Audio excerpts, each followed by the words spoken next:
Salut tout le monde, j'espère que vous allez bien. Aujourd'hui, on se retrouve pour un nouvel épisode, ou plutôt un nouveau débrief d'épisode sur l'épisode 4. On va débriefer ça assez rapidement, on va parler de Tariq, etc., de ce qui s'est passé dans l'épisode. J'espère que vous êtes bien à jour. Si c'est pas le cas, je vous invite à quitter la vidéo et à revenir plus tard. Ceci étant dit, on peut commencer. I don't ever slow up, no I don't take shit. I got no love for the fakeness. If you wanna play tough and wanna hate this, I'll always show up.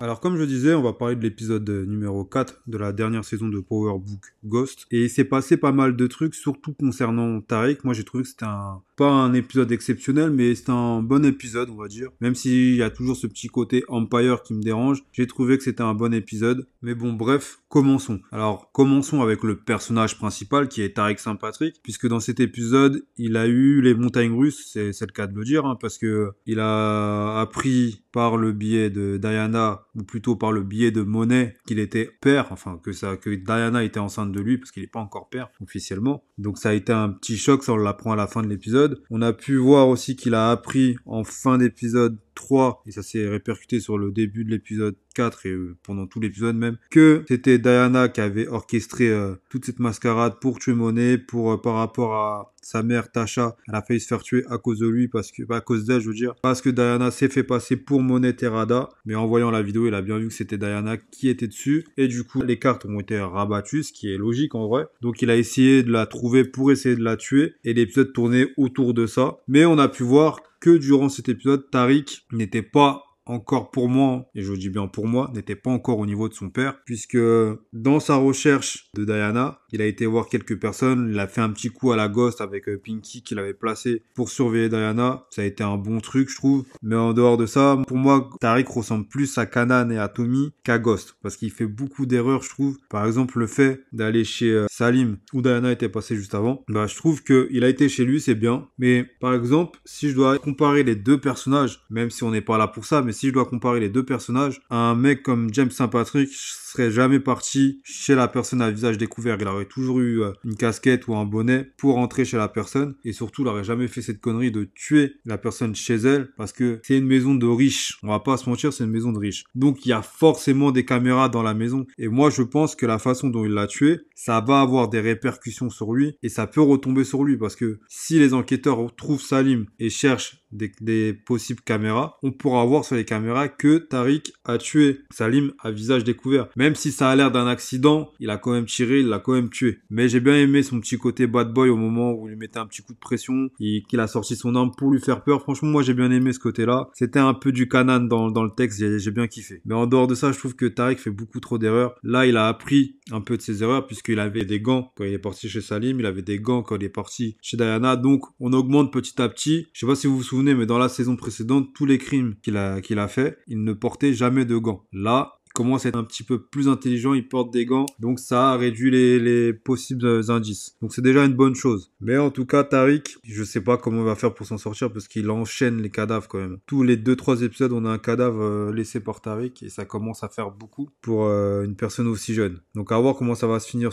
pour lui. Surtout que Noma lâche pas trop l'affaire avec lui. Il y a Ken qui veut sa peau, même si il a reconnu qu'il avait raison, qu'il fallait éliminer Drew et Diana pour ce qu'ils ont voulu faire à Monet. C'est une bonne chose déjà. Et d'un autre côté, il y a aussi le business qu'il doit essayer de lancer, qu'il a complètement, pour cet épisode, délaissé à Brayden, qui pour moi s'en est bien sorti, mais on en parlera un petit peu plus tard. On a pu voir à la fin de l'épisode d'ailleurs, pour revenir par rapport au business, qu'à la fin de l'épisode, il était tombé sur Anya Covington, qui est la fille de Noma. Et donc moi je pense, après peut-être que vous avez votre idée, votre petit scénario, mais moi je pense que Tariq va utiliser Anya comme il s'est fait utiliser par Kanan à l'époque contre Ghost. Là il va utiliser Anya contre Noma, parce que là en fait la similitude est trop proche en fait. Anya ne sait pas ce que sa mère fait, et Tariq à l'époque dans le power initial ne savait pas que son père était un aussi grand bandit. Et là c'est la même chose qui va se passer. Il va utiliser Anya, il va lui retourner le cerveau, il va peut-être essayer de la draguer, c'est même sûr parce que ça a déjà commencé. Il va rentrer dans sa tête, il va la manipuler pour la retourner contre sa mère, et ça va être la faiblesse de sa mère. Maintenant, est-ce que ça va vraiment marcher? On verra, mais je pense qu'elle va quand même avoir ce petit point faible qui va être sa fille, et que Tariq va utiliser. Voilà, maintenant on va passer au prochain personnage. J'ai dit on va parler du prochain personnage, mais en fait c'est parlons des prochains personnages, puisqu'on va parler des Terada, une famille qui est complètement en train d'imploser en ce moment. Avec la nouvelle que Monet vient d'avoir, elle a compris que sa fille Diana et que son fils Drew avaient essayé de la tuer, que c'était eux qui étaient derrière tout ça. Donc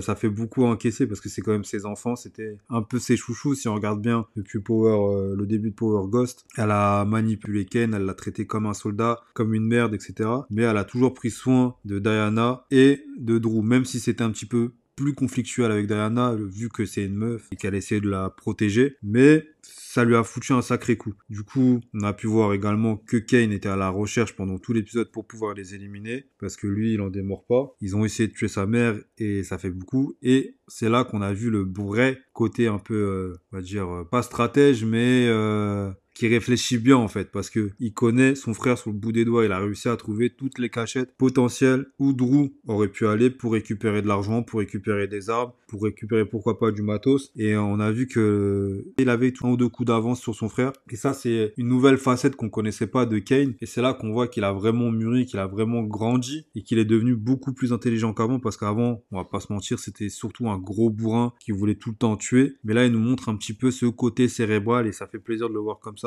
D'autant plus que il a pris conscience de certaines choses grâce à son frère, mais également un peu grâce à Noma, mais surtout grâce à son frère, avec la discussion qu'il a eue avec lui dans l'épicerie, où il est sur le point de l'allumer, tout simplement. Il appelle sa mère avant pour lui dire qu'il l'a retrouvé. Et là, sa mère lui dit de ne pas le tuer, de le laisser en vie, de lui passer le téléphone, etc. Et Drew, à la fin, quand il parle avec sa mère et qu'il raccroche, il lui dit donc, maman te dit de ne pas me tuer, donc du coup, tu vas pas le faire. T'as passé 24 heures à ma recherche, et maintenant que tu m'as et que tu peux me tuer, tu le fais pas. Parce que maman t'a interdit de le faire. Tu seras toujours le fils à maman, tu seras toujours un fils à maman, etc., etc. Donc là, il prend conscience, en fait, que son frère a raison. Parce que sa mère lui donne un ordre et il exécute un vrai petit soldat. Et à partir de là, on voit que il essaie de reprendre le dessus, il frappe son frère. Bref, il l'a bien amoché. Et ce qu'il vient de comprendre, il va l'utiliser avec Noma. Puisque quand il va arriver et qu'il va voir Noma, il va lui dire tout simplement que c'est pas un fils à papa, que c'est pas un fils à maman, que ce n'est pas son homme à tout faire également, qu'il est sa propre personne et qu'il prend ses propres décisions. Et là, ça va devenir dangereux, en vrai. Parce que là, on a compris que Kane, ce qu'il veut, c'est pas être le second de Noma. Ce qu'il veut, c'est être à la tête de l'organisation. Donc je pense qu'il va lui aussi utiliser Noma pour monter en hiérarchie et qu'à la fin, il va prendre sa place. Ou peut-être qu'il sera au sommet avec elle parce que ça sera sa femme. Mais en tout cas, je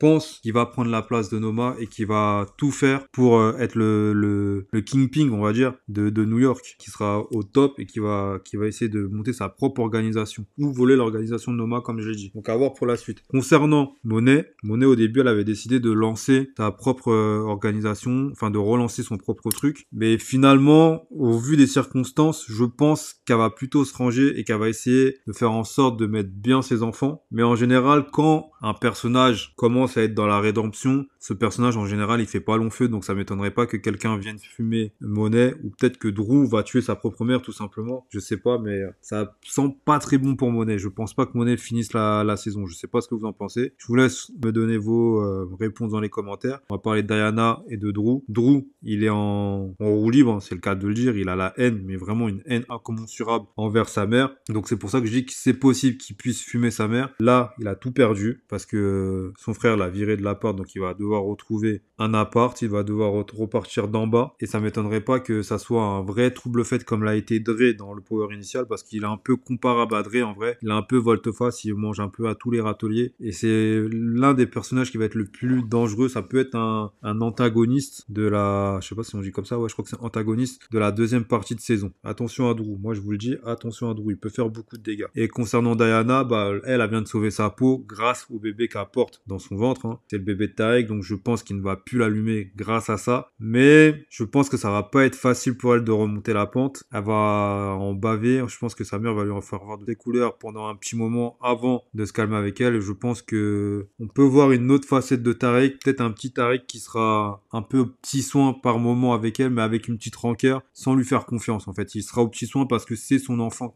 qu'elle porte, même s'il en est pas encore sûr. Je pense qu'elle va faire des tests, et à partir de là on va savoir ce qui va arriver de Diana. Voilà. Parlons rapidement maintenant de Brayden, qui lui s'est démerdé comme il le pouvait pour faire avancer le business, puisque Tarek lui a vraiment tout laissé pour le coup. Il l'a laissé organiser ce qu'il faut. Et ce qu'on peut dire, c'est que Brayden s'est plutôt bien démerdé, puisqu'il a réussi, grâce aux l'influenceur de l'établissement de Stonefield a lancé des petites infos sur les fêtes qu'il pourrait avoir. Il a mis en place un système de vente qui est franchement, s'il se fait péter, c'est vraiment qu'il y a quelqu'un qui l'a balancé parce que c'est vraiment fort ce qu'il a fait. Il met les petites capsules, les petits pochons dans les vêtements en dessous de l'étiquette et les commandes se font sur internet et après il les donne ou ça peut se faire sur place également, mais en général c'est sur internet, sur les applications. Donc franchement c'est très très fort ce qu'il a sorti. En plus il va utiliser toutes les soirées qu'il va avoir dans le campus, donc c'est super malin pour lui parce que c'est des produits dérivés. Donc il utilise le groupe mais en même temps il vend son truc comme un vrai manager pourrait le faire, comme